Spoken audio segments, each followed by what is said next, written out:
There's a video circulating online right now that shows a very different side of a man millions know only from the pulpit.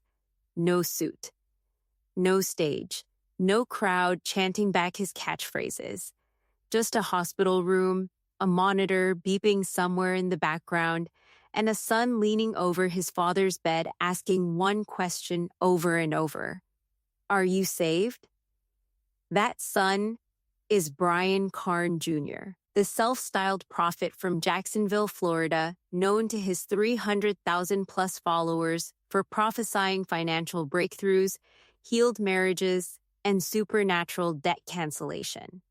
And in the final days of July 2026, while he was already fighting to stay out of federal prison, his camera caught something he never scripted for an audience, the moment he had to face losing his father.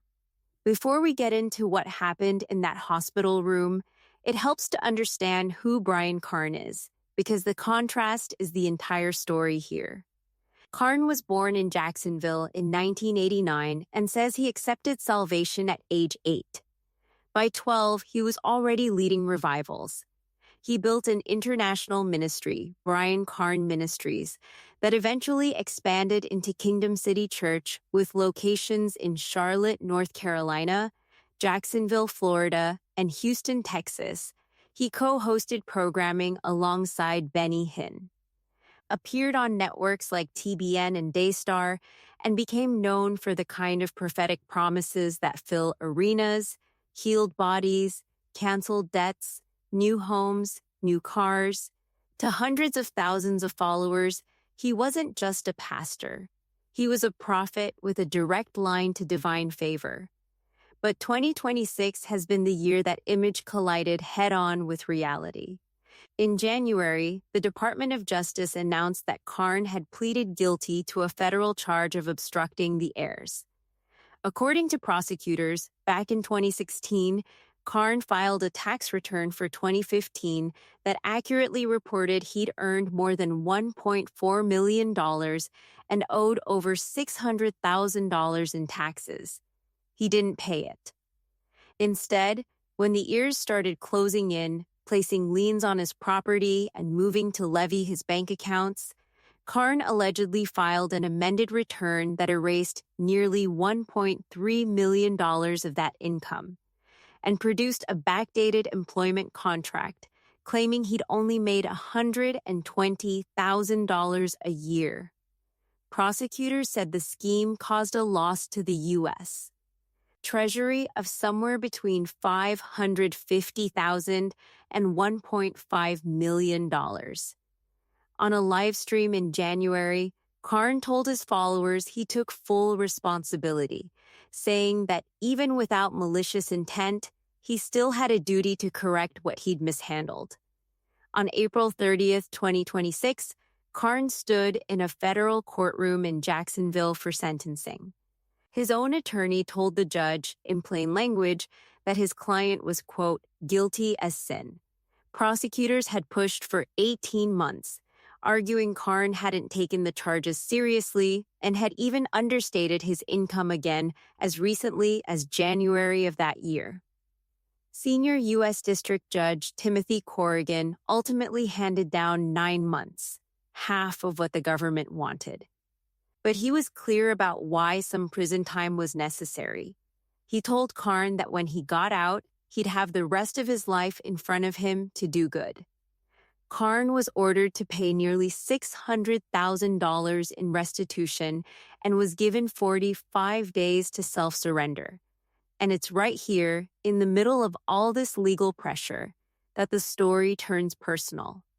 During that same sentencing hearing, something remarkable happened. Carn's own father stood before the judge and spoke on his son's behalf, describing how Carn had once traveled to Louisiana to pull him out of a rough patch in his life and help him get back on his feet. It's a detail that matters, because weeks later, the roles would completely reverse. As Carn's court-ordered surrender date approached in June, his legal team asked for something almost nobody expected to be granted in a federal tax case: more time, not to prepare a defense, but to be with his father, whose health had taken a serious turn. On June 9th, Judge Corrigan agreed. He pushed Carn's self-surrender date back 60 days, from mid-June to August 14th, specifically so Carn could care for his father in what everyone now understood were his final months. Around the same time, Carn's public life was unraveling on a second front. Court records in Mecklenburg County showed that the property owner leasing space to Kingdom City Church's Charlotte campus won an eviction judgment after the church fell nearly $76,000 behind on rent. So picture where Brian Carn stood in the summer of 2026, evicted from his own church building, facing federal prison in a matter of weeks, and now racing against time to be present for his dying father. Even through all of that, Carn kept telling his followers publicly and repeatedly that he simply did not believe he was going to prison. He was careful to frame it as faith rather than arrogance, telling people they had to understand him by the Spirit, that he believed what he preached, and that he was fully aware of both his charges and his sentence. It's against that backdrop that the hospital footage lands so differently. Because for years, the version of Brian Carn the public saw was the one behind the microphone. Confident, commanding, promising breakthroughs to arenas full of people. The videos from his father's hospital room show none of that. In the clips, Carn is seen sitting close to his father's bed, holding his hand, at times gently kissing him on the forehead. His father is described as heavily sedated, minimally responsive, clearly in the final stretch of a serious illness. And instead of prophesying wealth or healing, Carn is asking something far more basic. Are you saved? Do you know Jesus? He repeats it, almost as if he needs to hear an answer. Any answer, one more time. In one clip, he's heard telling his father plainly, "I love you, Daddy." It's a moment stripped of performance. No congregation to project to. No cameras positioned for a stage. Just a son who happens to be a public figure, confronting the same fear every child eventually faces with an aging parent, and doing it in front of whoever chooses to watch. There's something worth sitting with in the fact that a minister known for preaching financial miracles chose, in his father's final hours, to ask about none of that. Not wealth, not healing, not the kind of breakthrough his ministry has built its reputation on promising to others, just the state of his father's soul. Whatever you think of Carn's public ministry or his legal troubles, that shift says something about what actually feels urgent when the clock runs out. It's the kind of moment that tends to strip away whatever brand or persona a person has built, because death doesn't negotiate with reputation. It's also worth noting how unusual it is for a federal judge to modify a self-surrender date for this exact reason. Courts grant these extensions sparingly, and the fact that Judge Corrigan did it here tells you the medical situation was considered serious and credible enough to outweigh the ordinary presumption that a sentenced defendant reports on schedule. Not long after those hospital visits, Brian Carn Sr. passed away at the age of 64. For Carn, that means the 60-day window the court granted him wasn't just time to sit at a bedside. It became, in the end, the actual window in which his father died. He got to be there. He got to ask his questions. He got to say, "I love you," out loud, while his father could still, in whatever limited way, hear him. Not everyone gets that. A lot of families are separated from a dying parent by distance, by estrangement, by circumstances entirely outside their control. In Carn's case, it was a federal tax conviction that nearly took that time away from him, and it was a judge's discretionary ruling that gave it back. Now, Carn is left facing what's next on two very different fronts. On the spiritual and personal side, he's grieving a father he clearly loved, a father who stood up in a federal courtroom just months earlier and vouched for his character. On the legal side, that extended deadline hasn't gone away. August 14th, later reported as August 17th in some accounts, is still the date by which Carn is required to self-surrender to begin serving his 9-month sentence, which means that almost immediately after burying his father, Carn has to prepare to walk into a federal facility and start serving time for the very case that created the urgency around this whole situation in the first place.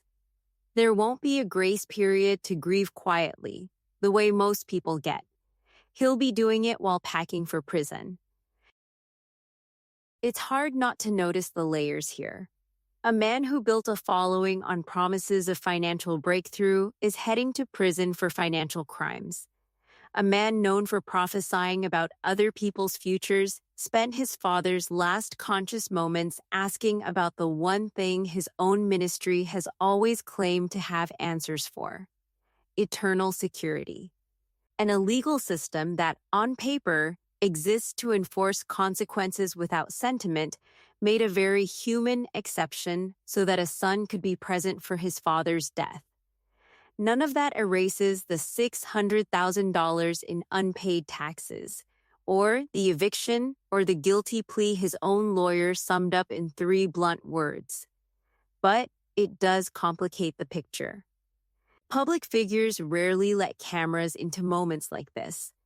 Most people going through what Carn went through in July of 2026 would understandably want privacy, not an audience. The fact that this played out on his own platform, visible to hundreds of thousands of people, says something about how Carn processes his life publicly, for better or worse, the same way he's processed his ministry, his relationships, and now, his legal troubles. So where does that leave the story as of today?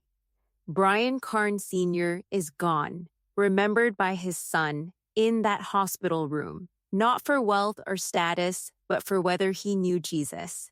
Brian Carn Jr. is still, as far as public reporting shows, expected to self-surrender to federal prison to begin a 9-month sentence for tax evasion. A sentence that will start almost immediately on the heels of his father's death. His church in Charlotte has already lost its building. His followers are watching a very public reckoning play out in real time, one that includes grief, faith, financial collapse, and criminal accountability all tangled together in the same few weeks.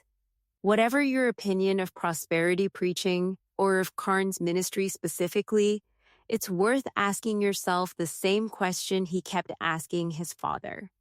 Not about faith or religion specifically, but about what actually matters when everything else, the money, the platform, the persona, gets stripped away. If you found this breakdown useful, you know what to do. Like it, share it, and subscribe. Because there's more of this story still unfolding, and we'll be here to cover it as it happens.